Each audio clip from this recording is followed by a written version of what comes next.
Ey Jungs, tamam, langsam haben wir es gecheckt. Ihr seid die krassesten, ihr verkauft Shows aus, ihr werdet überall erkannt, alle wollen Bilder mit euch.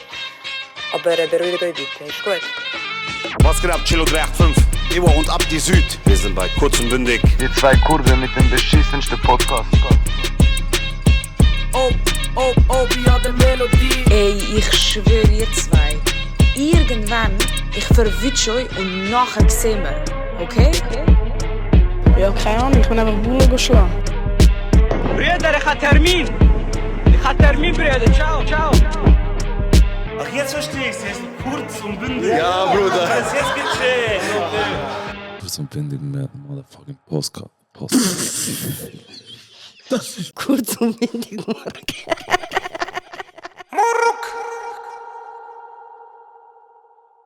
Was geht, liebe Leute? Ich bin da heute mit dem kurdischen Ali G. Krass. Du hast so lange nichts gesagt über meine Kappe. Bro, du hast... Wir dachten vorher lassen, wir dachten aufnehmen, das war okay gewesen, die wäre dies worden. Ja. Aber ja, erzähl mal von deiner Kappe, wie ist das passiert? Ja, Bro. Bist du eigentlich so ein Experiment für Brands, wo sie sagen, Bruder, mach einfach mal schauen, wie es aussieht? Bruder, also die Kappe ist von nichts. Von nichts kommt nichts? Das ist ein Brand von zwei kurdischen Schwestern, Mhm. die ich gerne unterstützen würde. Stark. Ich habe das auch gezahlt. Ja. Ich habe das nicht geschenkt. Sonst ist ja anders. Sonst ist Sonst mir immer geschenkt über. Sonst komme ich immer alles geschenkt über. Ja. Zum Beispiel, du hast ja vom Katamaran, wo Fischen ist. Ja, ich bin Die Kappe ich bin geschenkt. Grönland gewesen, verteidigen und ich habe gefischt nebenbei. Geil, Bro, geil. Und ich habe einfach gefunden, Bro, ja, ich probiere mal etwas Neues, weil ich habe dir das auch schon ein paar Mal gesagt, ich bin ja sehr, wie soll ich sagen, unsicher bezüglich meinem Style. Ja. Weil ich würde jetzt behaupten, Du bist so GTA-Kleiderschrank. Mal so. ich würde behaupten, 3-jährige Kinder von albanischen Hausfrauen, die sind stylischer angelegt als ich. Ja. So kennst du die so Logisch, Bro, die haben ihre Kinder so angelegt, als wären sie vom Weg zum Solarstudium. mit so, oder so Quarter-Zip und so Ja, ja. Kinder rumlaufen. Und ich weiß nicht, Bro, wenn ich so ein 3-jähriges Kind gesehen, das einfach stylischer angelegt ist als ich, dann denke ich mir so, Aber der Quarter-Zip, der steht hier. ich knock dich doch ein bisschen. Danke, Bro. Ich habe angefangen, Quarter-Zips zu tragen, seit ich da in Filmfestivals und so verkehre. Ja, Leute nehmen dich seriöser. Auf jeden Fall, Bruder. Die sagen, schau, er hat Quarter-Zip und er hat ein bisschen U-Zip. Und er hat ein bisschen U-Zippt. Ja. Stark. Genau, und ich weiss noch, wir haben einmal bei unserer, wo wir unsere Join- oder Pro7-Show hatten, haben uns Leute so gesagt, ey, tun doch mal Geld investieren für einen Styling-Berater. Wir haben mal irgendwo gesagt, hey, wenn es irgendjemand gibt, Ja. also gut, ich habe gesagt, ich Ja. bin nicht so Fan von dem und so. äh, Ich habe gesagt, wenn es irgendjemand gibt, Umstylister oder Ridwani kann schreiben, dann haben wirklich ein paar auch kommentiert, die so vom Fach sind. genau, Ich so, Bro, was meinst du? Mal einem schreiben und so. genau. Ich so, ja, easy. Aber ich habe jetzt mein Fashion Awakening gehabt, Bruder, wie du siehst, mit der Ja. pinken Kappe, die ich Brutal. habe. Leute haben auch schon gedacht, so, krass, der ist sicher irgendwie Zalando-Model oder so. Ja, fix. Und das Ding ist eben auch, apropos Zalando-Model, amix sehe ich so Menschen, die auch ein bisschen mehr auf der Hüfte haben als ich, oder Aha. wie ich so. Ja. Und die haben die gleichen Kleider wie ich. Aber ich sehe brutal aus bei ihnen. Das auch, aber ich denke mir dann so, du hast auch Zalando Stylehaft. Style. Der ganze... Du hast auch Zalando App in dem Fall. der Du gehst auch auf Style entdecken. grosse Grössen. Größere Größen. Ja. Genau. Bro, wir haben letzte Zeit viel über Kommentare geredet. Ja. Und Leute, die... Warte. Ja. Ich will schon. Ich habe etwas. So. Ja, okay. Wir haben ja vorher über Veränderung geredet, nicht? Veränder Big. Ja. Okay, wir gehen mal mit der ausholen, wieso der egal. kommt, aber egal. Nein, der kommt. Okay. Wir reden über Veränderung. Wann hast du letztes Mal, also wie lange kennen wir uns? Warte mal schnell, darf ich noch etwas fragen? Ich habe einen guten Morgen bis jetzt. Ja. Wird das ein... Nein, ich habe das Gefühl, es wird immer noch ein guter Morgen bleiben. Okay, also Es das wird ist immer mal noch- los. Wie lange, wenn hast also wir kennen das schon seit 10, 15 Jahren, Minimum. Minimum. Ja. Hm. So. Die Hairline ist weiter vorne gewesen, sage ich jetzt mal. Ja, okay. Würdest du sagen, in diesen 10, 15 Jahren Ja. hat jemand von uns mal so eine grosse Veränderung gehabt? Also, Sagen wir zum Beispiel, ich grosse habe dich kennengelernt du als Punk blöd gesagt, nachher bist du so geworden. Oder du hast mich kennengelernt als Skater und jetzt bin ich so. grosse Veränderung bedeutet eigentlich so viel wie... Jemand von uns eine Veränder-Big gemacht hat. Ja, ein Veränderung, ja. Ah, okay. Also ich nehme mal an... Vor allem optisch würde ich jetzt mal Ich sagen. nehme mal an, Der Gilly hat auch mal zum Beispiel, wo wir zusammengezogen sind, hat er seine Phase gehabt mit der Regenbogenhaarfarbe. Oder wo er denkt, er ist Chris Brown sein Cousin. Ja, mal hat er pink gemacht, mal blond, mal Ja, grün, ja. alles mögliche hat er versucht. So Bilder, wo er Backe einsucht und so. Shoutout, Gilly. Ja, der ist Schön, bist du glücklich im Leben. Schön hast du das hier, Bro. Bruder, ich kann das jetzt aufnehmen Ja. mit okay, er hat gegen mich geschossen. Nein, ich Oder ich frage kann das dich. aufnehmen. Weil die letzte, die wir kannten, war sicher, wo wir Teenager waren, nicht so 14, 15, 16, da haben wir so ein bisschen angefangen, sich Mühe geben oder einfach interessiert für Style und so vielleicht. Du redest von optischer Veränderung. Optische Veränderung, ja. Also Bruder, ich würde jetzt nicht behaupten, dass ich vor 15 Jahren Grösse S getragen habe. Aber ich würde behaupten... Ja, aber das ist etwas anderes, Bro. Ich würde sagen, du hast aber trotzdem mehr oder weniger die Sachen an, die du mit Größe S auch angehört hast. Vielleicht. Ja, also ich würde behaupten, ich habe einen sehr schlichten Style, Bro. Okay, ja, ich auch. Ich trage ja so Jeans und schwarzes T-Shirt. Ja. Steve Jobs. Danke, der Turtleneck. Okay, Put some respect on his name, Bro. Okay, und eben, wir haben nie so gröbere so Veränderungen. Also ich würde jetzt behaupten, style-technisch Ja. würde ich jetzt mal sagen... Optisch und so würde man sagen. Also eben, ich würde jetzt sagen, langsam aber sicher, ich habe jetzt angefangen so ein bisschen breitere Hose anlegen. Zalando-Style hast du nicht gesagt. Freitagtasche, Bro, weißt du, okay, so Accessoires, so ein bisschen. So geschleckte Schuhe. Ich habe letzte, das wollte ich noch schnell sagen, ich bin mich immer noch am davon zurückhalten, aber es wird passieren, Bruder. Was? Und ich weiss, Leute werden sich lustig machen, Mhm. weil ich habe ein Accessoire, das lege ich an mich an und ich denke mir so, du bist schon geil. Was für ein Accessoire? Ey, du fickst sicher, denke ich mir, wenn ich das Was für ein anlege. Accessoire? Aber ich schäme mich, das anlegen, Mhm. weil ich denke so, doch verdammt ein Blender. Was ist denn, Bro? Soll ich dir sagen? Was? Bro, ich habe von einer geilen Brand eine sehr, sehr, sehr geile Brille bekommen. Mhm. Und ist die Brille, das ist keine Sonnenbrille. Es ist einfach ein Rahmen quasi. Mhm. Also so wie eine Art Tagesbrille.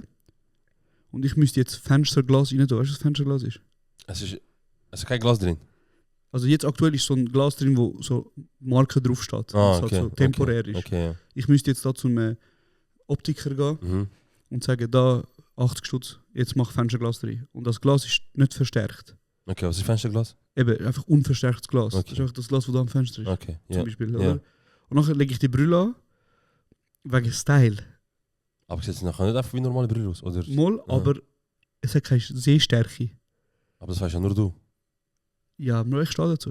Aber weißt du, Bro, ich Also bin... du mein lässt eine ganzes Brille Leben, an. warte schnell. ganze Leben hatte ich Ja. keine Brille. Auf einmal ich gehe an Events Ja. mit Quarter-Zip Ah, und Brille, so. und so die Brille. Ah, okay, also du hast das Gefühl, es geht dir um Brille.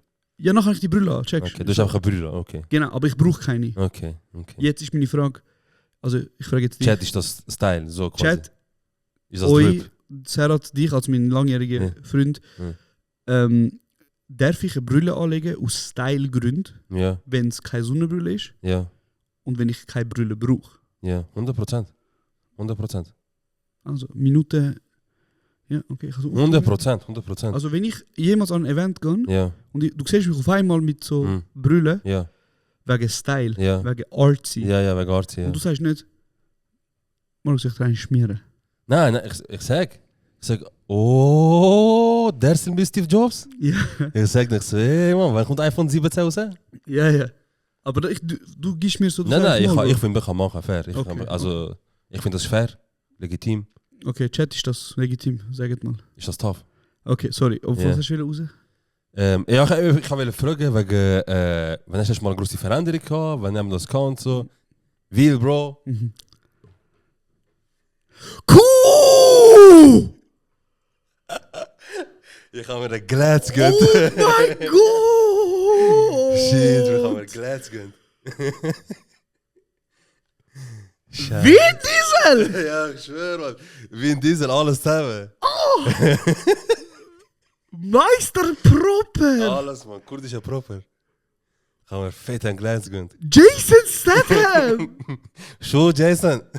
Oh mein Gott! Ich habe fast im Auto vorher gesagt, Bruder, zeig mal die Frisur, weil ich habe gesehen... Ja, schon recht. Ding. Bruder, ich sag dir ganz ehrlich, Ja. es sieht schon geil aus, Bro. Ich habe gestern am Sandro gezeigt Oh und der ist mein übergegangen. Gott. Bro! Er so, Bro, viel besser und so. 100-mal besser, Bruder. Er so viel besser. Ich so, scheiße, Mann. Ich einfach denke, ich mach. Kann ich etwas fragen? Ja. Hast du gezahlt für das? 100%. Oh mein Gott, aber Ich habe zuerst überlegt, einfach selber machen, aber dann dachte ich, wieso, es muss schon mit dem Bro, Bart bestimmen und ich so. bin schockiert, Bro. Es ist krass, gell? Es sieht zu krass Bro, aus. meine Eltern sind auch schockiert gewesen. So, sie so, fuck, müssen dran gewinnen. Bro, ich selber, ich Du hast einen riesen Schwanz, hä? habe 31 Jahre lang immer so. Und jetzt habe ich mal versucht. Woche! Ja, Also das Ding, ich muss dir jetzt schnell sagen, ich habe Gänsehaut, Mann. Ganze Haut. Bro, ich muss dir schnell sagen, ich habe das Thema ja nie angesprochen bei dir. Ja. Weil, ich sage jetzt mal, ich würde jetzt behaupten, ich und du sind in verschiedenen Stadien von dem unausweichbaren Ja, von Haarfall, der gute. der Haarausfall. Und ich habe ein paar Mal so deinen Kopf angeschaut und mir so gedacht, Ja, ist das noch Zeit. nicht, es ist Zeit, aber Ja. ich meine, warum nicht probieren? Ja, voll. Weil du kennst die nachher Haar überkommen. Ja, das Nachher- habe ich eine Zeit lang gemacht. Ja, aber nachher kommt Ja. der Wind, Bro, nachher Haare Ja, sind ja, so, nachher- nachher ist auf einmal Weg. offene Dose. Weg. Das Ding ist, Bruder, du hast einmal mir so gesagt, hey Bro, ich habe mir schon mal überlegt, Haar abdingeln. Ja. Und das wäre ein Moment gewesen, wo ich dich hätte roasten, sind wir ehrlich. Ja, fix. Und ich habe dann, glaube so gesagt, hey Bro, look, ich bin auf einem Reddit, der heißt, Voll. ich weiß nicht, wie er heißt, aber irgendwie Balding oder so. Irgend so etwas, Und ja. das zeigt immer Menschen, die vor oder nach dem Haar Ja, abrasieren. voll. Es gibt dort Menschen, die so Haarausfall haben und wieso Genau. sagen, okay, ich habe es jetzt gemacht. Und es gibt auch solche, die gar nicht gross etwas haben Genau. oder es frisch angefangen haben, Ja. die es einfach so aus Neugier gemacht. Genau. Und es sieht eigentlich meistens besser aus. Ja, Und man muss es rocken, Bro. fix.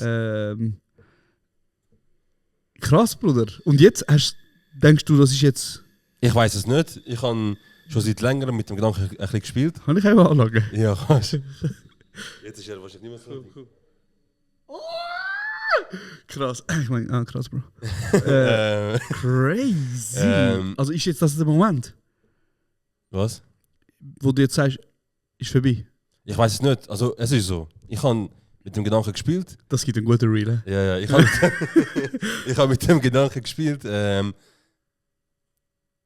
Seit ein paar Wochen sage ich wieso, oder seit einem Jahr zum Monat, ich weiß nicht, soll ich. Weil ganz am Anfang ist so gewesen, garantiert nicht. Nachher ist es so gekommen, ich weiß nicht so sicher, vielleicht mal einen Filter auf meinem Kopf, um zu schauen, wie es aussieht. Einfach so, weißt du. Das Schlimmste, was passieren kann, ist, du machst einen Eierkopf. Weißt du? Herzlich willkommen im Podcast. Heute bei uns Gast Wemse. Dieses gut aussehende Mädchen. Ey, Bro. Dann habe ich so einen Coiffeur. Und ich so, weißt du, meine Freundin hat auch schon gesagt, dass ich so. Ich habe das Gefühl, es wird brutal stehen. Und sie hat auch immer wieder versucht, ein bisschen so schüch, ein bisschen Du siehst anstoßen. aus wie Joe Rogan, ich schwöre. Sie hat wollen auch, dass ich es ein bisschen anstoße und so. Und sie ist aber, weißt du, wie so am Ende vom Tag so. Es ist dir überlassen, weil mir scheißegal, wie deine Haare sind oder ob du Haare hast oder nicht, weil ich finde dich auch so hübsch und so. Und dann, Ja, ich check sie lieb dich, okay. und nachher, ich so, dann habe ich ins Auto gestiegen und ich so, ich gehe zum Kaffee. Ich so, auf dem Weg, ich glaube, ich mache Glätz. Mach einfach Glätz. Dann bin ich gegangen, Ich bin schockiert. ich gehe an. Er so, Bruder, wie machen wir? Seite kurz, oben mit Schere, Bart. Ich so, ich glaube, heute Glätz. Nachher er so, was? Ich so, heute glaubst du Glatze. Radikal. Ja. Er so, und weißt du, auch cool, er so, alles. Ich so, alles weg.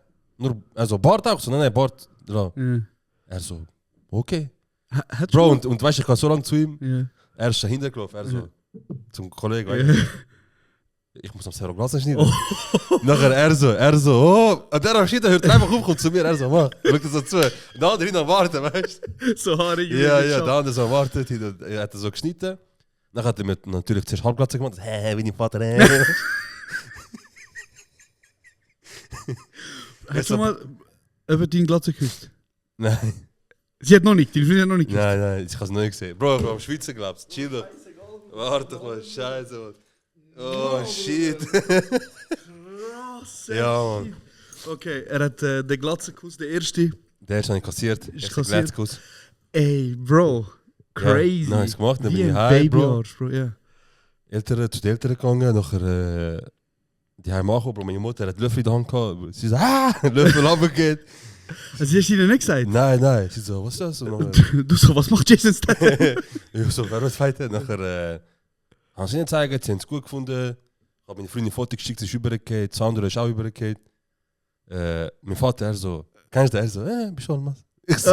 Ich so, was Bischolmas, Mann? Ich so, ist das so hässlich? Er so, nein, ist gut. Bischolmas heißt, das macht nicht. Das heißt eigentlich in der Regel, wenn du so, zum Beispiel, wenn du umgehst, etwas Peinliches passiert oder irgendwie kein unachtsam, sagst du, egal, schon nicht schlimm. Bro, du siehst so viel besser aus, Bro. Ja, und jetzt habe ich schauen, wie sie ist, einfach mal gemacht. Wie fühlt sich so? Ey, das Lustige ist, so, Ist kalt, ja, es geht, aber also ich kann immer Mütze an, jetzt wenn ich rausgehe, aber zum Beispiel, wenn du aufs WC gehst oder irgendwann einen Spiegel siehst, du guckst auf den Spiegel, oder? Nicht? Und das ist so ein Tick, oder? Du bist so, Bro, jedes Mal ich Jumpscare, ich so, oh! Ich habe ja Glatz. Ich mach so, hey! Jetzt. Insane, Bro. Ja, Mann, kann ich mal geben. Zeig mal der seitliche. Kuschu, Schnecker, vergess. Stoppeln wieder rum, ey. Bro, du hast eine schöne Kopfform, Bruder. Ey, ich habe Angst gehabt, dass er wie so macht und mich kommt nachher so, Bro, so, weißt du, so, ey. Ich so, scheiße. Er so, ey, warte, ich kann mich kleben und so. Ich stirb, Bruder. Samstag 12 Uhr, Bruder. Ich fick mein Leben nicht, Bro. Ja, Mann. Ich habe einfach probiert. Hast du mal mit dem Gedanken gespielt? Bruder, können wir jetzt schnell von Mann zu Mann? Sag ehrlich. Mann zu Mann. Ja. Onkel von meinen Kind. Ja. Brüder. Ja. Soll ich? Glatze machen? Noch nicht, oder? Bro, ich habe das Gefühl, du bist noch nicht so weit. Also ich habe das Gefühl, du hast noch gute Haare. Zeig mal. Also ja. Also... Du so, Bro. Stell dir vor, jetzt du ja, Bro, bei mir ist halt wie... Ich merke so... Der Halbglätt. Ja. Der... Zum Beispiel jetzt so, ich sehe jetzt Frau. ganz klar, wie meine Hairline ist. Ja, jetzt, man sieht schon klar. Ich so, okay, krass, es ist wirklich, da sind keine Ratsäcke, sind ja da. Die sind nicht mehr so geheim, Bruder. Bro, die sind nicht mehr geheim und die sind da, meine Haare am Spalten, Bro, wie Moses, Bro, das ist langsam an. Das ist crazy, Bruder. Ja. Und du hast auch mich so wachsen. Ey, Bro, ich habe erst gestern. Ah ja, okay. Und Hast du mal über den Kopf gelegt? nein. Ey, Bro, und er hat so, der Typ, weißt du, Ich bin so glücklich. Wenn du so Glatze schneidest, Bro, wenn du normal zum Coiffeur gehst, er macht meine Haare, dann sagt er, willst du Gel oder Haarspray? Ich sage immer, nein, okay, ist gut, dann gehe ich duschen. Mhm. Er hat das gemacht, er macht so ein Spray, macht nochmal so ein Spray, nimmt so ein Teil, das drauf, so, Bruder, ist das ganz normal. Also ja, ich muss. Ich sage, das ist jetzt rot und Pickel und so. Ich sage, okay, besser. Bruder, also ich sag dir ehrlich, das ist glaube ich eine richtige Entscheidung, Bruder. Ja? Es sieht richtig gut aus, Bro. Ja, Mann. Also ich hätte dir auch jetzt gesagt, ja, Bro, voll geil. Aber Nachher, es sieht wirklich ja, gut fix. aus, Bruder. Ja. Ey, Wie fühlst du dich? gut. Also ich sage, hätte ich den Gedanken gehabt, eine Woche später hätte ich geschnitten, dann wäre es schlimm rausgekommen. Aber ich habe mich schon damit abgefunden. Das habe ich eigentlich gemacht.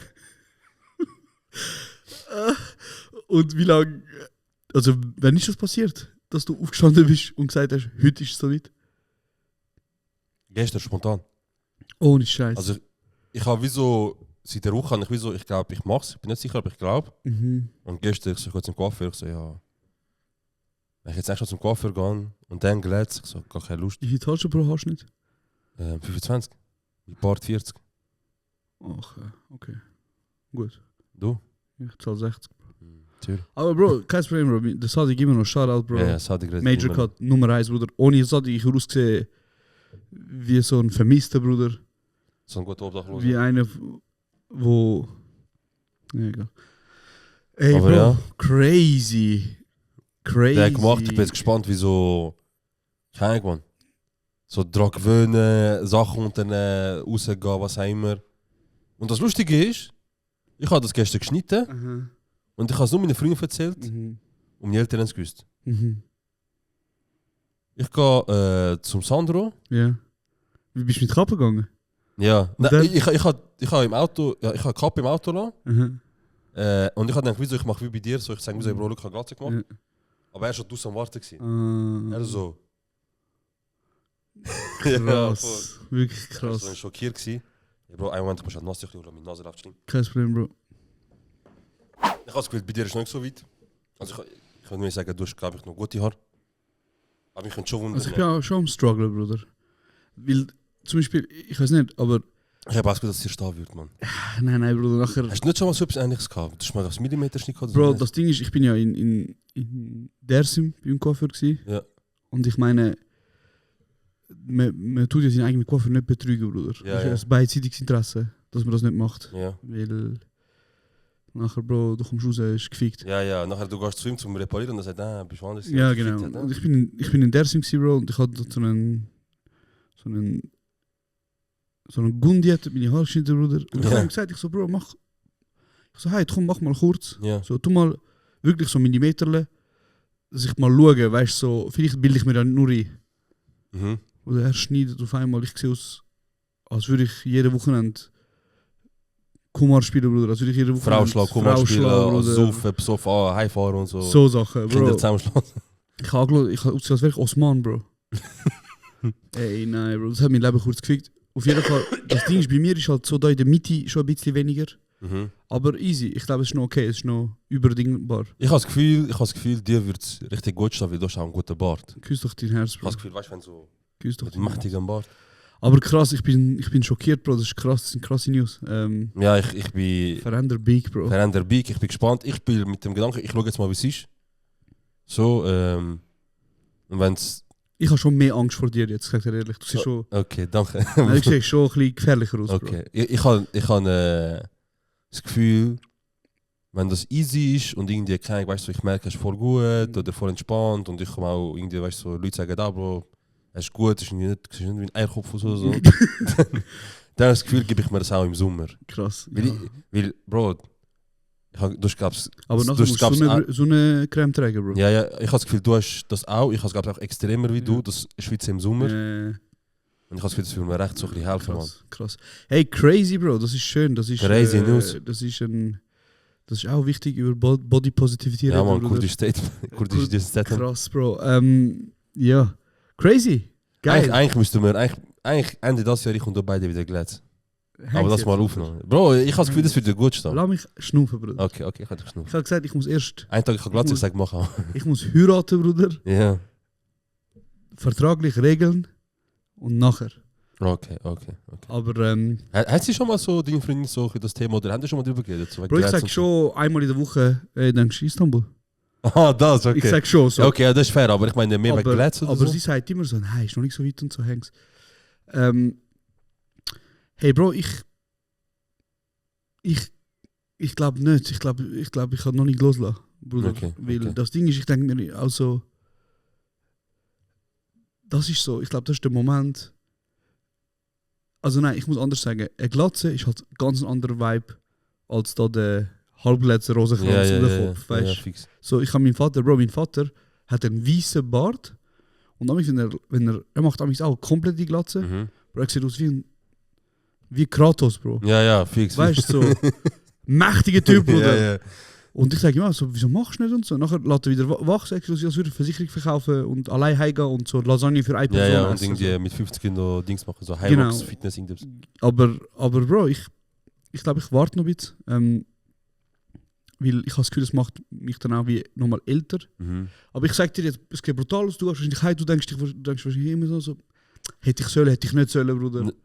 Ich habe das unsicher eigentlich nicht. Es ist mir Angewöhnung, weil ich hatte den Gedanken schon länger gehabt, deswegen ist es für mich so ein bisschen wie einfacher gewesen, um mich zu überwinden, weil ich schon mega mich mit dem beschäftigt habe und immer wieder so überlegt habe, soll ich nicht. Und ich bin von fix nicht zu, ich glaube schon, und dann habe ich es gemacht und ich habe deswegen das Gefühl so, es ist nur etwas Ungewohntes für mich, weil ich schaue mich im Spiegel, ich so, zum Beispiel heute Morgen, ich so, weißt du, duschen und so, ich gehe duschen. Würdest du sagen, das war für dich wie so deine Transition gewesen jetzt? Ja, nein. Aber das ist, es ist schon etwas Heftiges. Ich finde schon, dass es nicht einfach nichts ist. Es ist etwas, was am wenigsten Aufwand braucht, so per se, zum optisch etwas ändern, plus minus. Aber Bro, ich weiß gar nicht, wie du aussiehst vorher. Das ist Ja. wirklich sehr jetzt, Bruder. Brutal. Bro, du siehst so viel besser aus, sag dir nochmal, du siehst so gut. hey, das andere gestern eben auch so x-mal gesagt, und ich so, Bro, ja, du musst nicht extra krasse Kompliment machen. Solange wenn du Nein, einfach Bro, sagst, aber es ohne gut Scheiß. ist, weißt du, so, damit, wenn du es noch gut findest, dann sag, weil ich sag mal wirklich Feedback, weißt du, so, ich persönlich, ich schaue mich an und sage, wieso, ist okay. Nein, aber ich habe vorher schon amigs gedacht, so jetzt. Ich habe schon amigs gedacht, so. Bruder, lass los. Bruder, die 3 Haare, die... Bruder, wir fangen dich, Bruder. Ja, ja. Lass sie. Aber krass, er sich umdreht, ist nochmal ganz anders. Nein, geil. Hey Bro, ich habe eine Geschichte für dich. Würdest du behaupten, jetzt eben auch als guter Freund von mir, du kennst mich seit Jahren und so, würdest du behaupten, wir haben auch ein paar Kollegen, die sehr viel Erfahrungen haben mit so Fetzerei und so. Ja. Würdest du behaupten, ich bin jemand, wo, wenn es darauf ankommt, ich schladere? Nein, ich frage ernst, wie tust du mich einschätzen? Also ich muss anders sagen. Es ist ja schon mal vorgekommen, dass eine gewisse Anzahl Leute und eine gewisse Anzahl Leute so, und ich bin auch dabei gewesen, Auseinandersetzung gehabt. Aber jetzt stell dir mal vor, ich fahre Zug und einer kommt und fickt mich an, will offensichtlich so Füße fliegen lassen. Hey, man kennt das nicht. Ich habe das Gefühl, wenn es darauf ankommt, ja. Okay. Also nicht, dass es jetzt wie so ein Statement ist, du bist krasser als ich, sondern es ist schon mehr die Frage, wenn ich muss, könnte ich auch oder könnte ich nicht überwinden? Und ich sage locker. Das Ding ist, ich würde jetzt behaupten, aufgrund von meiner Statur und meinem Aussehen habe ich schon ein paar Mal nicht müssen schlägern. Oder mich nicht müssen fetzen. Also zum Glück von anderen, ja. Die haben Glück gehabt, die haben Glück gehabt. Dass sie nicht kassiert haben. Okay. Nein, und irgendwie, Bro, ab irgendeinem Punkt, wenn du halt 30 bist und es ist ein öffentlicher Bahnhof, denkst du auch so, muss wirklich nicht sein, Bruder. Was passiert? Ich sag dir auch ehrlich. Ist so ein Ding zu dir gekommen? Ja, ist mir gewinnt. Und ich sag dir auch ehrlich, at this point, Bruder, lang nicht mehr Sport gemacht und so. Ich weiß jetzt auch nicht so, ob nicht nach 5 Füßen oder... Warte, wird das wieder so ein bisschen so ein Ausholen und am Schluss sagen, ich habe kassiert? Also erstmal, Bruder, oder? Ich bin lustig. Ja, ich weiß, aber... Die Art und Weise, wie ich Geschichten erzähle... Es ist lustig, sehe okay. Ich erzähle dir jetzt. Es sind Gedanken, die ich mir mache. Okay. Also. Ich fahre letzten Zug. Und ich weiß nicht, aber mega viel so ZSC-Fans sind auf Winter gefahren. Ja. Mit dem Zug. Ja. Und Bro, ich bin halt so eingestiegen, halt so fette Jacke, Bro. Taylor Swift in den Ohren, aber so der Blick ist halt so haftig oder so. Ja. Und Bro, ich hock dort und irgendeiner hockt gegenüber von mir. Und jetzt, wenn ich dir sage, Prototyp Eishockey-Fan, wie würdest du ihn beschreiben? Der gute quasi Wikingerbart. Ist eine dicke Jacke. Vielleicht auch Glätz. Vielleicht aber auch nicht. Bierdose in der Hand. Stiefel, so, keine. Beschreibe ich auch einen Punk gerade, aber ich weiß nicht. Bro, er hat Bierdose in der Hand gehabt. Ja. Er hat ZSC-Kappe gehabt. Ja. Und ist jetzt eher, also ziemlich kräftig gebaut gewesen. Ja. Ziemlich ein Dicke so. Ja. Und er ist mit seinem 5-jährigen Sohn in dem Zug gewesen, Bro. Ja. Und ich hock so und er hockt vis-à-vis, aber halt auf der anderen Seite vom Zug. Ja. Und ich spüre, er schaut mich die ganze Zeit an. Ja, immer so. Die ganze Zeit, Bro, schaut er rüber. Ja. Bierdose, schaut rüber. Bro, ich schaue abends, ob er schaut. Und ich bin immer der, der wieder weg schaut. Ja, ja. Verstehst du? Ja, ich bin auch nicht am Stand halten, Bruder. Ich ja, was willst du von mir, Bro? Nicht am Eagle der Star Contest. Ich schaue nach 2 Minuten wieder, er wieder. Immer noch am Schauen. Ja. Bro, ich steige aus. Ich habe Musik ein bisschen gewechselt, so etwas Pumpigeres. Die Musik so, Wurzel. Ich laufe raus, Bro. Ich laufe ein bisschen weg. Ich ziehe mir die Ziege an. Ja. Ich stehe ein bisschen breiter da, als ich muss sein, weißt du? So. So. Ich rauche. Er so, hey. Er so, machst du nicht Videos? Und Bro, at this point, ich weiß immer noch nicht. Jemand würde sagen, wenn du sagst ja, so, dann du bist der gewesen. Ich habe gedacht, er sagt jetzt so, du hast doch ein Video gemacht, wo du so wegen Ausländer und Nazi und so. Nicht, weißt du? Sein 5-jähriger Sohn nebendran. Ja, ja. Ich kann noch denken, Bro, kassiere ich jetzt vor einem 5-Jährigen? Also ich gebe dir einen Fuß und dann schaut er kaputt. Nachher ich so, ja voll. Er so, ja, auf TikTok und so, ich habe gesehen. Ich weiß immer noch nicht, Bro. Ja. Dann höre ich so, ja, voll, mach auf TikTok. So Fight or Flight am Einsteigen, Ja. weißt du, soll ich jetzt irgendwie, keine Ahnung, Bro. Du hörst eben dem. Dann sagte er mir einfach, ich habe schon gesehen, ihr verarscht mich so Leute und so auf Kamera. Ja. Ich so, ja, voll. Er so, ja, wir lachen uns immer kaputt. Darf ich mein Sohn ein Foto machen mit dir? Bruder, ich so, ja, sicher, Bro. Du so, Er so, schau, Oliver, das ist der, wo wir immer lachen im Fernsehen. ja. Und nachher ich so, hey, geile Sicht und so Hand gegeben. Ich so, hey, danke und so. Er geht weg, Bro. Nachher kommt meine Freundin an. Er so, ich so, was ist das gewesen? Man, nicht, so einer hat Foto wählen. Mann, du kannst mich als Fan. Bro. Bro, Hey, ich nein. habe nicht so viel Ahnung von Eishockey. Mhm. Also vor allem spielerisch, ich weiß nicht, wie das genau abläuft. Aber was ich weiß ist, dass ZSC, also wenn dann auch Sympathie für sie und sie sind ist ein geiler Verein. Es ist äquivalent für mich in die FCZ von Fußball. Die sind schon rum, oder? Ist Also ja von der Stadt. Ich weiss von 3 Schweizer Vereinen, wo ich das Gefühl habe, die sind Ja. rum. Wahrscheinlich einer ist ein Peach-Verein. Kloten, Peach-Verein. ZSC Ja. und Davos. Weiss Ja. nicht, ob die sind schon noch. Die sind, glaube ich weiß nicht, ich check das voll nicht so. Ich glaube, Davos ist eine grosse Nummer, aber ich glaube, die haben so einen Down gehabt. Keine Ahnung, schreibt deine Eishockey-Fans. Ja, die 3. Die 3, aber ja, ZSC ist eigentlich, sind eigentlich, also das sind, wenn dann ZSC, ja. Aber es ist halt schon, also man sieht jetzt wenig, ich sage jetzt mal, Übergänge in den Haaren vom Publikum. Nein, aber, also, keine Ahnung, Bro, ich weiß nicht, aber also ZSC ist vor allem einfach so in der Stadt. Ja, aber hast du schon Weißt du, mal, wo aber ich meine, das Stadion ist und so? das ist doch beim Hallstadion? Nein. Nein. Es ist- Altstädte? Ja, genau, Ja, ja, genau. ja. Neu und so riesig, Ja, stimmt, brutal. Es gibt, ich weiß auch nicht, ich weiß wirklich nicht viel, ich weiß nur, es gibt einen Walliser Eishockeyspieler, der Ja. rum war, der Hischier. Keine Ahnung. Der ist, der ist irgendwie im Ausland, Kanada. oder Und so. die Leute von deiner Nein, Frau nein. sind der Familie, der ist so im Gang. Als Bild. nein. Aber es ist schon krass. Es gibt so einen, der ist, glaube ich, big. Aber ich bin wirklich nicht so interessiert. Apropos Eishockey, hast du mitbekommen, die neue Serie, wo mega Wellen schlägt? Nein? Heated Rivalry. Was ist das? Ey, es ist so eine neue Serie, wo so um 2 Eishockey-Spieler geht. Ja. Und Eishockey ist ja so ein richtiger Männersport. So Leute, Ich hasse das, wenn Leute das sagen. so Leute prügeln sich ja und so. Fußballer hat unten, dann geht wenn sie falsch weißt, wie uns, wir schlagen das drin, dann geh doch UFC schauen, Mann. Wenn du so krass auf Fight abgeschnitten, Bro, dann geh doch, wenn du weißt, dass sich Leute bekloppen und schlagen, dann geh doch Fight schauen. Geh UFC schauen, geh MMA schauen, geh Thai-Box schauen, alles Mögliche. Aber komm mir nicht mit, es ist männlich, wie sie sich kaputt schlagen. Aber sie schlagen sich schon kaputt. Ja, Bro, aber das ist dumm. Ich wollte damit mehr sagen, es ist ein sehr, Also ich finde es geil zum Schauen, aber es ist dumm, ja. ich meine, es ist ein sehr Hitziger Sport. hitziger Sport, Ja, ja. oder? So Männer. Ja. Und Heated Rivalry, ich kenne mich da nicht so gut aus,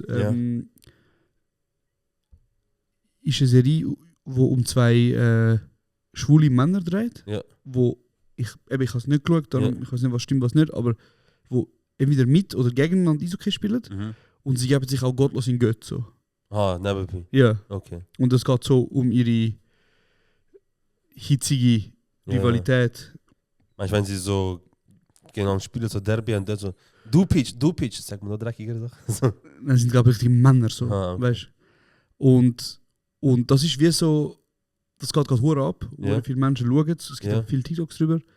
Und ich glaube, es ist so ein bisschen das, wo 50 Shades of Grey vor ein paar Jahren war, Ja. für viele Frauen. Ja. Aber halt, Hetero, Frau, ja. aber halt viel auf einem neuen Level. Weil viele sagen auch so, die Sexszenen da drin Ja. sind hure gut geschrieben, wie sie von einer Frau geschrieben sind und nicht wie sie von Männern.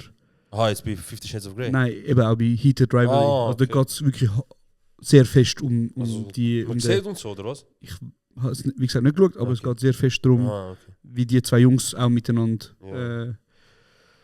sich bekämpfen außerhalb vom. Okay. Ja. Ja. Hey, und das ist eben wie so, das geht voll ab. Es sind glaube ich auch schon 5 Bücher draussen, die Verkäufe sind am durchgehen. Ohne Scheiß. Ja, Ist das es so ein Kinderfilm oder ist das Netflix? ist eine Serie. Prime, irgendetwas? Ich weiß nicht, wo es läuft.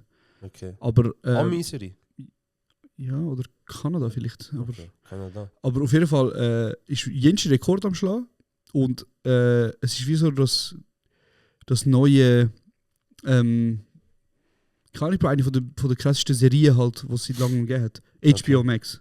Ah ja, das ist auch der ist schon viel gekommen. Hat auf IMDb, wenn das interessant ist für Leute, eine Bewertung von 9,0.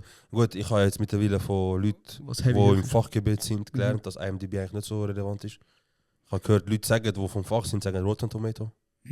Letterboxd. Du hast Rotten Tomato gesagt, morgen? Nein, Letterboxd. Du sagst, Bro, ich bin auf IMDb nicht mehr ganz so. Wieso? Ja, wegen viel zu viele Leute können jetzt bewerten und das könnte auch verfälschen. Ja, also... Dann hast du halt Rotten Tomato besser wegen, es sind dort auch wirklich Leute vom Fach. Nein, Letterboxd ist Leute Okay, jetzt ist Letterboxd. Okay, ja, schau gut. Letterboxd. Genau, aber ich habe nur gedacht, vielleicht hast du schon etwas davon gehört. Nein, ich habe nichts davon gehört. Muss aber auch sagen, Film und Serien für mich, wo allgemein, unabhängig von sexueller Orientierung, einfach mega viele sexuelle Handlungen vorkommen, ist nicht so mies. Weil endlich ich fange an zu spielen. Geil. weil kijk, ich weiß nicht, ob das noch so ein Trauma ist von Kind, wegen wenn du so etwas siehst, geht so, weißt du, wegen Eltern können es auch und so. Aber Game of Thrones ist schon gut. Aber das ist eine Vergewaltigung, Bro. Aber es hat viel Brüste einfach dort. Aha, ja. Ich habe gedacht, das ist die einzige ist Vergewaltigung, Mann. Wo sie halt auch, ja.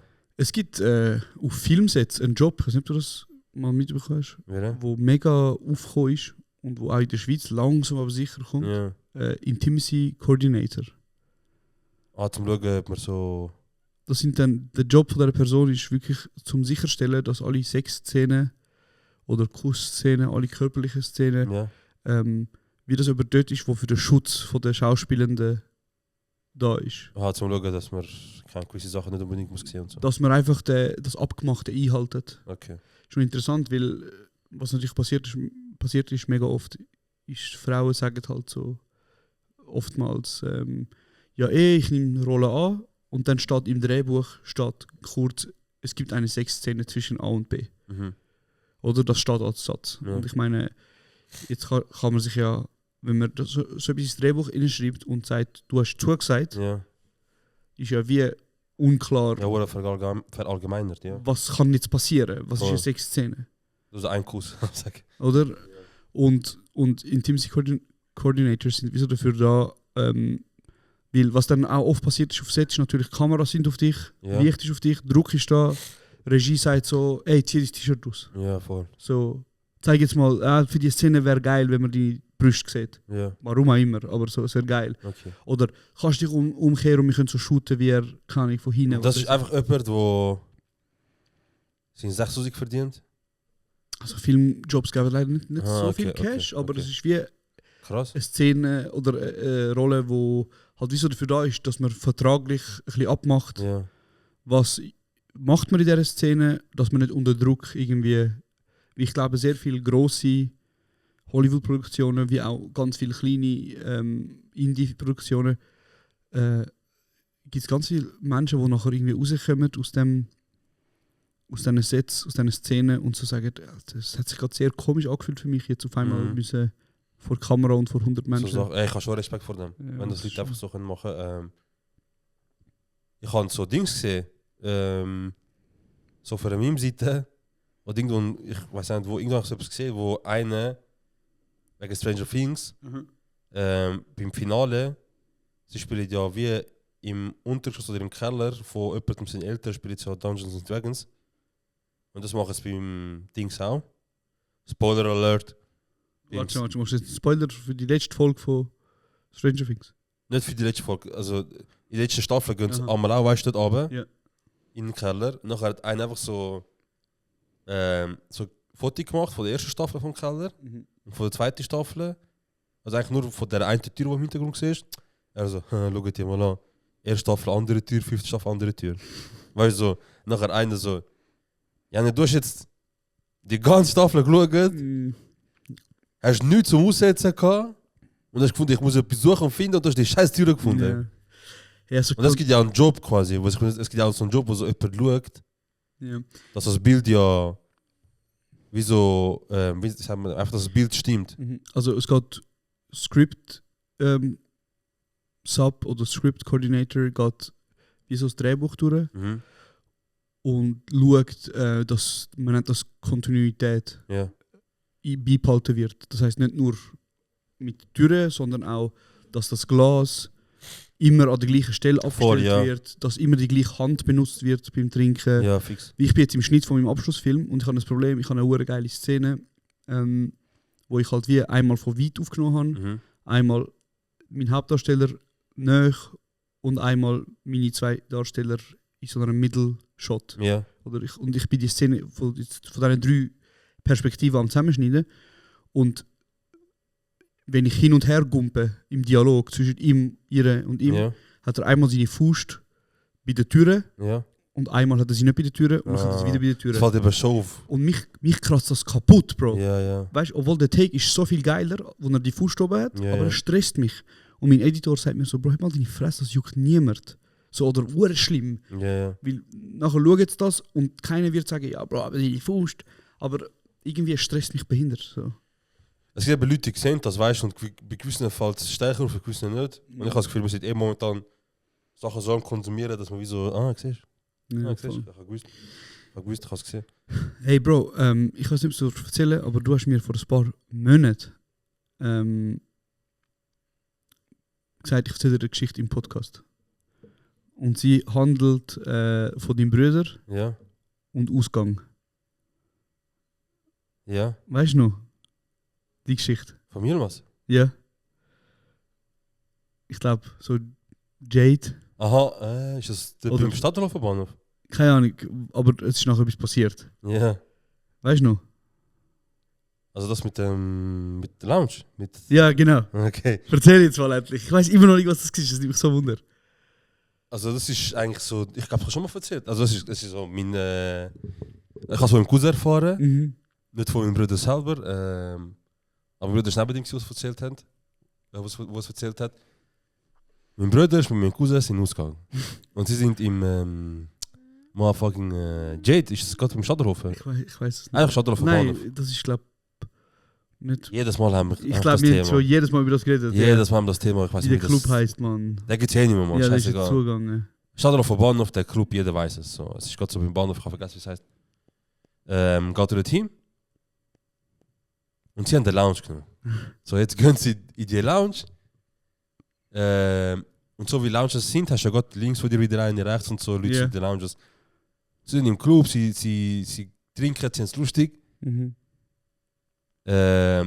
Und aus irgendeinem Grund... Maskott. Mascot. Ja. Auf jeden Fall, aus irgendeinem Grund hat es in der Lounge nebendran hat's auch Jungs, die ab und zu führen kommen, Ja. auf die Fläche tanzen und dann mal auch wie so auf ihrer Seite sind von der Lounge. Ja. Nicht, dass es ein Problem ist, sondern mehr so, mein Cousin fängt an, wie so reden, ich sage, er sagt, was läuft und so, dies und das. Er sagt, was geht und Würdest so. du sagen, dein Cousin ist ein friedlicher Mensch? Tendenziell schon, ja. Ja. Wenn ich jetzt die Frage stelle, die ich über mich gefragt habe, Ja. so, wenn es darauf ankommt, Ja. würde er reingehen. Ja, Bei mir hast du gesagt, ich glaube schon. Was Ja. hast du bei ihm sagen? ja 100%. 100%. Okay, toll. Aber er ist, wenn er mit, Bro, er ist wirklich, wenn du mit ihm redest und nicht aufs Optische quasi achtest, so mit den quasi Vorteilen und so, absolut. Ja, Bro, geht- einer geht der liebsten mega- Menschen, Bro. Ja, ja, er geht wirklich so auf Menschen zu, er hat mega kein Problem mit Menschen reden und so. Mhm. Nachher sagt er, was läuft, Bruder? Was geht da so? Was läuft, dies und das? Und die reden, also ich heiße so, also, oh, weißt du, bist du Türk, also ich bin Kurd und so, also du, also ich heiße so und so. Warte Ich bin schnell, warte schnell. Dein Cousin ist in seiner Lounge Ja. und daneben ist eine Lounge Genau, von das hat anderem. auch eine Lounge mit Jungs. Ja, und dein Cousin hat gesagt, ich bin Kurd. Einer von denen ist so, von dieser Lounge ist so einmal auf ihrer Seite gewesen, weißt du, Mhm. wegen vielleicht besoffen oder was auch immer. Ja, Und mein Cousin hat wie so mit ihm einfach angefangen zu reden. ja, ja. Normal einfach so, was Ja. läuft, wie geht's und so. Ja. Und mein Cousin so, ich heiße so und so. Und er so, bist du Türk? Also ich bin Kurd und du? Also so und so und ich bin Türk, easy. Nennen wir ihn Sinan. Okay, Sinan, genau. Ja. Jetzt sie redet und sie haben es gut und so weiter. Und nachher, aus irgendeinem Grund, ich weiß nicht genau, was passiert ist, aber ich kann mir gut vorstellen, du bist besoffen, Mhm. du hast lustig, du hast ein Gespräch mit einem voll angetrunken, Bro, du hast gesagt, du bist 5 Minuten am Reden, aber eigentlich bist du in einer Stunde schon am Reden. Ja. Und eins zum anderen hat halt geführt, dass sie dann anfangen so über irgendwie Politik reden oder irgendwie Türken, Kurden und so. Kings. Kannst du die Aussage eigentlich, wir sind eine Oma, Bruder. Ja, Eigentlich, wir sind eine Familie, Bruder. Bro, und mein Cousin dadurch, weißt du, er sagt, Bro, also weißt du, so, Er hat gesagt, also, wer immer das Gefühl hat, dass Kurden und Türken sich per se nicht gönnen, der ist ein Trottel, der ist ein dummer Sieg. Weil mit dem musst du gar nicht anfangen zu reden, weil der ist mit dem Kopf noch so woanders. Wir sind gar nicht dort, weißt du, das ist auch richtig so schwach. Ja. Und nachher sie redet und irgendwann mal geht von dem anderen so das Wort so, man, ich hasse Kurden, man. Wie? Er so, man, ich hasse Kurden, man. Das sind Der Sinan. Ja, also ich hasse Kurden, man. Kurden sind für mich die größten Nuttensöhne. Aus dem Nichts. Ja, aus dem Nichts. Mein Cousin hat nicht so wie so gesagt, man, Türken sind so. Ja. Oder irgendwie du bist so. Nachher mein Cousin so, also Cousin, ich bin perplex gewesen, man. Ich hab mich so gefragt, ich so, sieht er mich nicht? Ja. Oder hat er vergessen, dass ich Kurd bin? Ja. Nachher ich so, ey, Bruder, ich finde das nicht gut, was du gesagt hast. Halt auch, weil wir ein mega gutes Gespräch und du hast gerade vorher erfahren, ich bin Kurd und ich habe dir auch nichts Böses gemacht. Ja. Und das alles während Flowrider im Hintergrund. Während Jason Derulo. Ja. Jeans. So, dort einer am Abgehen. Und nachher, in dem Fall hat der andere 1-2 Gläser zu viel gehabt. So, Bruder, mir ist scheißegal, was du bist, weil für mich sind alle so. Er so, ey Bro, bitte, weißt du, so, können wir nicht normal miteinander reden? Er hat so gesagt.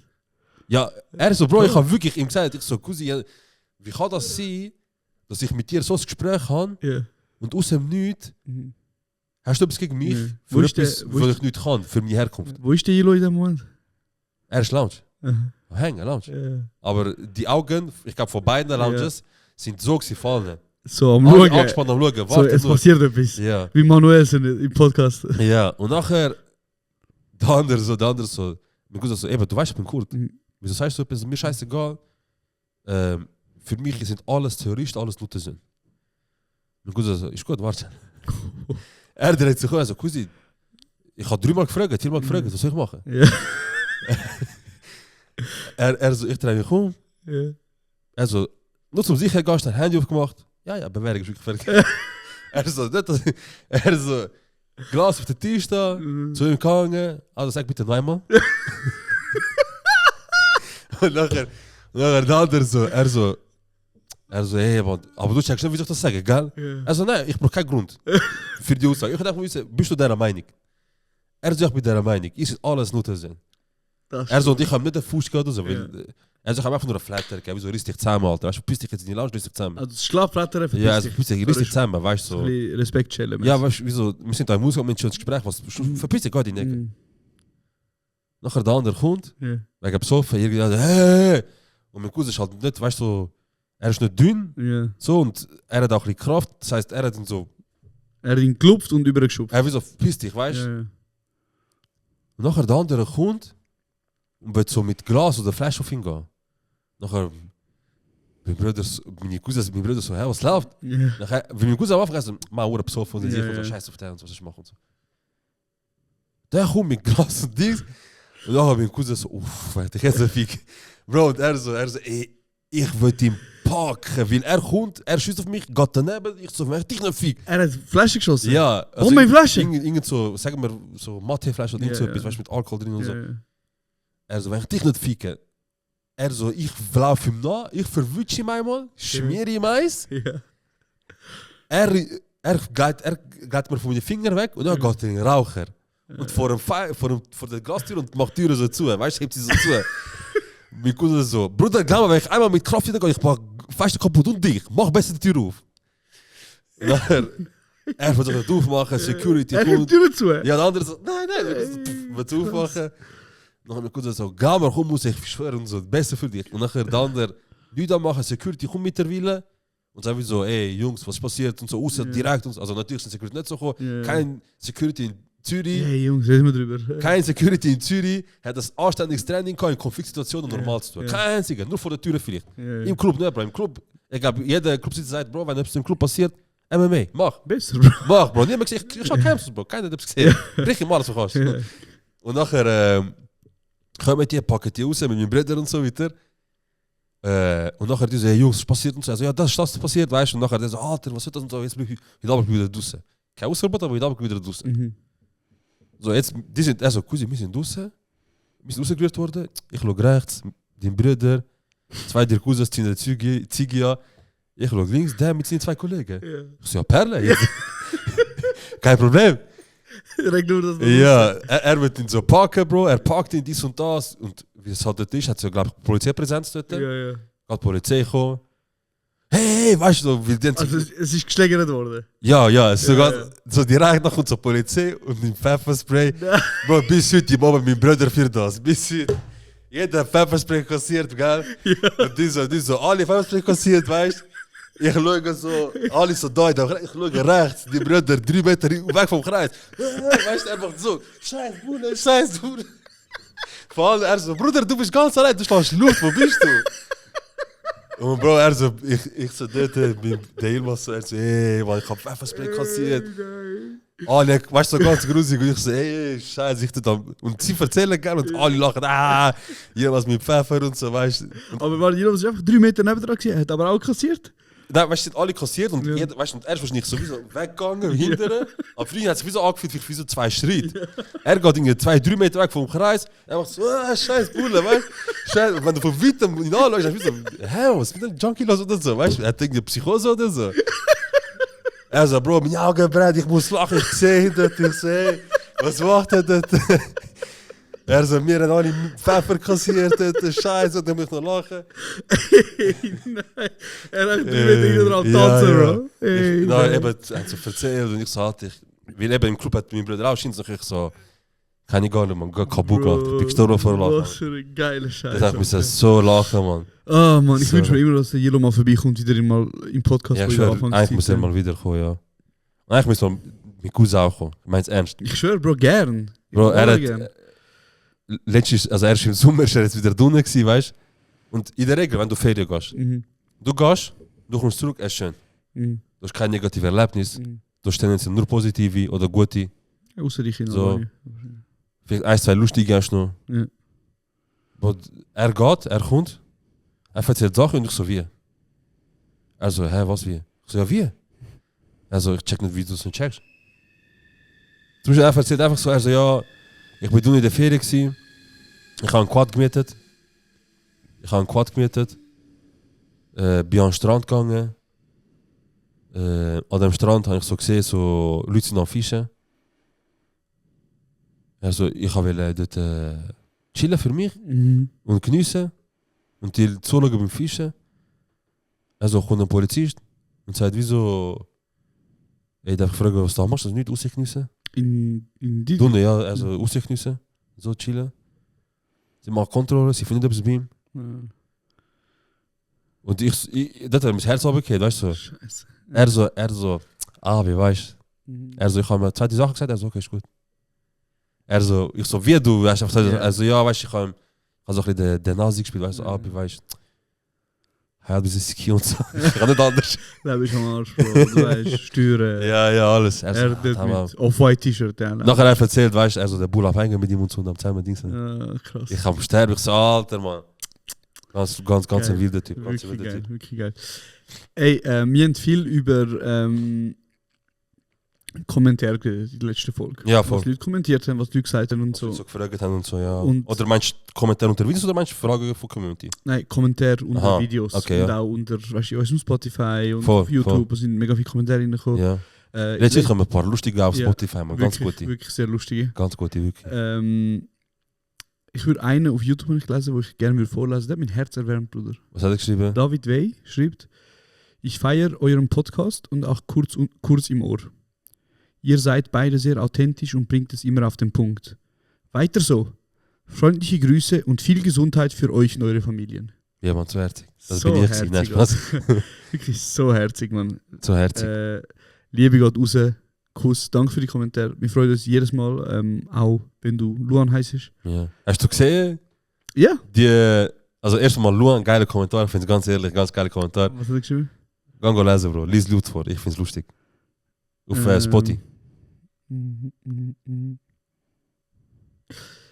Bis jetzt beste Folge im 2026. Macht einen Live-Brettspiel-Night, wo ihr den Josh, Klammer Joldas, danke, auseinandernehmt. Ist das Luzerner? Können Sie, ja. Ich habe einen der Dings lustig gefunden. Ist so flach, aber beste Folge von diesem Jahr. Ja. Aber ja, reden wir schon drüber. Und nachher hat er geschrieben, PS, das war's raus, der Josh hat einen Wikipedia-Eintrag über sich selber geschrieben. Nein, das nicht. Das habe ich Ja. nochmal im Kopf gehabt. Aber Okay. ich habe mir den ersten lustig gefunden. Ja. Genau, erzähl. Brettspiel. Ja. Leute haben viel kommentiert, machen mal so ein Live-Brettspiel und so weiter. Meine ich? Also, was heisst Live-Brettspiel? Ich frage mich eben auch, wie willst du das machen? Wir könnten einen Podcast machen und irgendwie schauen, dass wir vielleicht nachher beieinander mal hocken und in der Mitte ist ein Brett und wir spielen so. Ja. Wie sonst, wie willst du das technisch machen? Ja, weißt? also du könntest theoretisch Kameras aufstellen, Ja. wo dann quasi aufs Brett Ja, gehen. so von oben etwas. Genau, und dann noch ein paar Perspektiven und nachher Ja. müsstest du halt wie einen Bildschirm haben und dann müsst ihr über die Live-Regie hocken und Die das wechseln immer wieder. hin und her wechseln. Jemals. Hey Bro, ich weiß nicht, wie interessant das ist, weil ich habe auch letztes Jahr gefragt, so, ey, gebt doch Bescheid wegen Live-Shows und wir haben viele Nachrichten bekommen, Ja, die haben voll. geschrieben, hey, machen mal wieder Live-Show, Ja, machen, voll. machen. Ein paar haben auch geschrieben, hey, machen, aber lasst das mit den Spielen sein. Voll, das schätze ich sehr. Genau. Ein paar haben wirklich sich Zeit genommen für ein ehrliches Feedback. Voll. Und das hat mir auch wieder ein bisschen, ich sage jetzt mal, Hoffnung Mir auch, ich schwöre. gegeben. Mir auch. Warum? Ich glaube nicht, dass es richtig geil wäre so. Und ich würde eben auch sagen, also weißt, ich habe eben auch das Gefühl, wir sind ja wirklich nicht so Creators wie so, keine Ahnung, Bro, mir fällt jetzt wieder nur der Mechori, weißt wo halt so Streams Sorry. macht, wo halt so Sachen auch Spaß macht, oder der Kenner macht ja auch so Sachen, Ja, hat letzte Poker Night gemacht und so. Geil. Hey, ich glaube nicht, dass es unser Content ist, Bro. Also weißt du, so, weil. Ja, fix. Ich habe auch nicht das Gefühl, dass unser Content ist. So per se. Ich habe eigentlich das Gefühl, es könnte brutal lustig sein. Aber ich habe auch Angst, dass es entweder brutal lustig könnte sein oder auch brutal wack.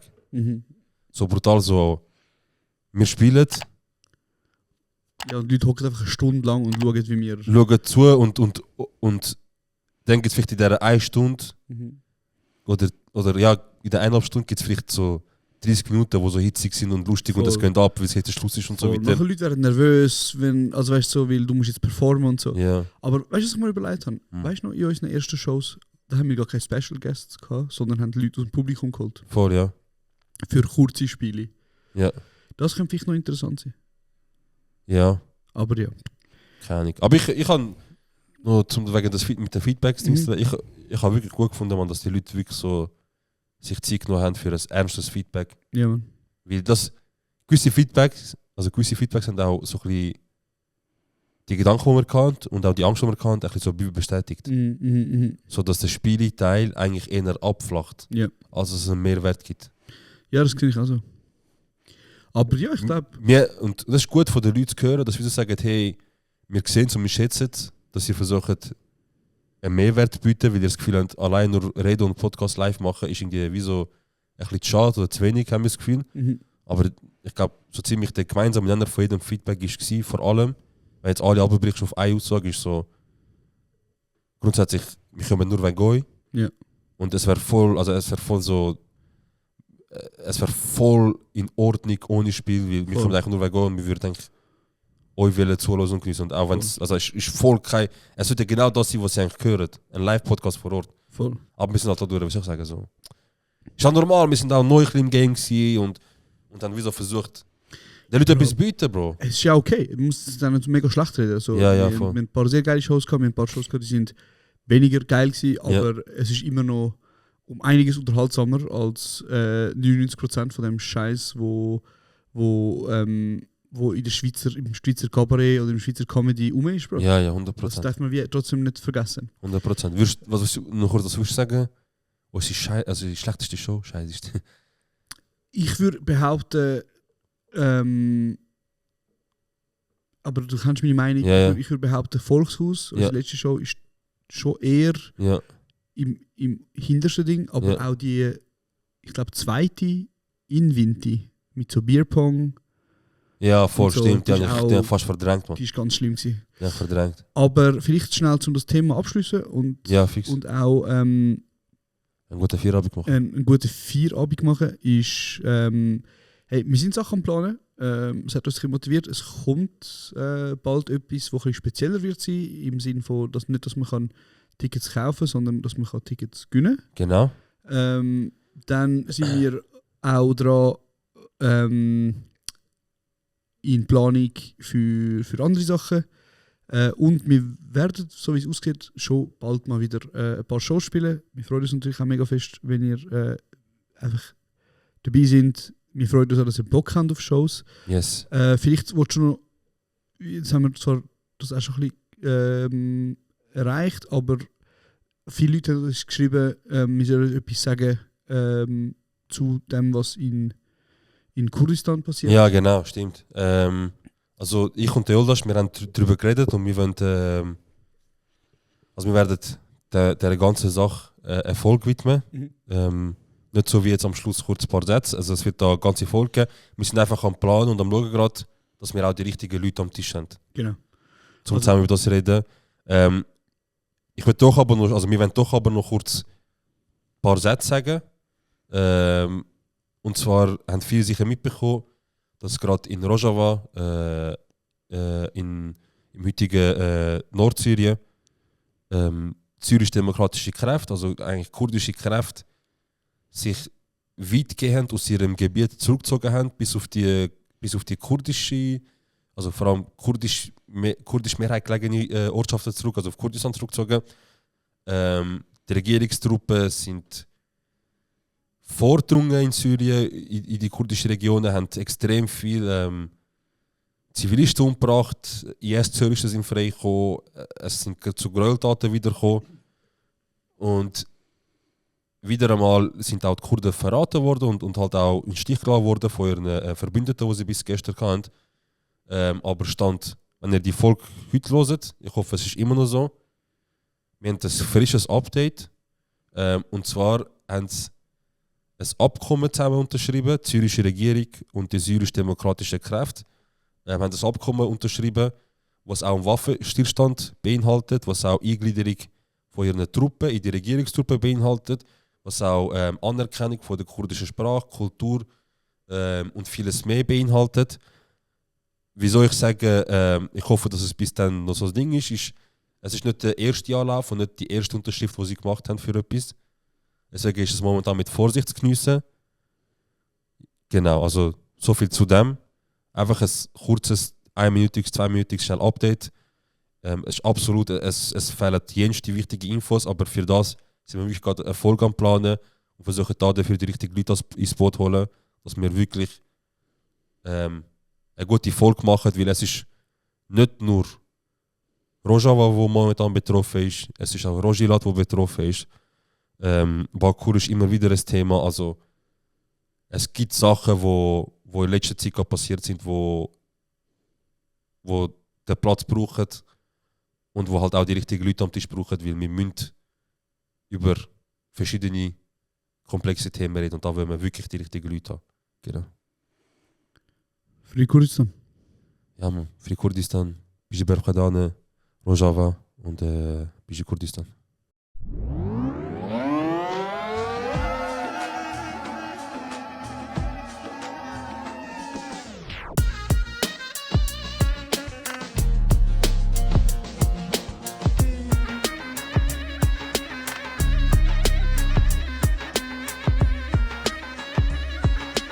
Das ist kurz und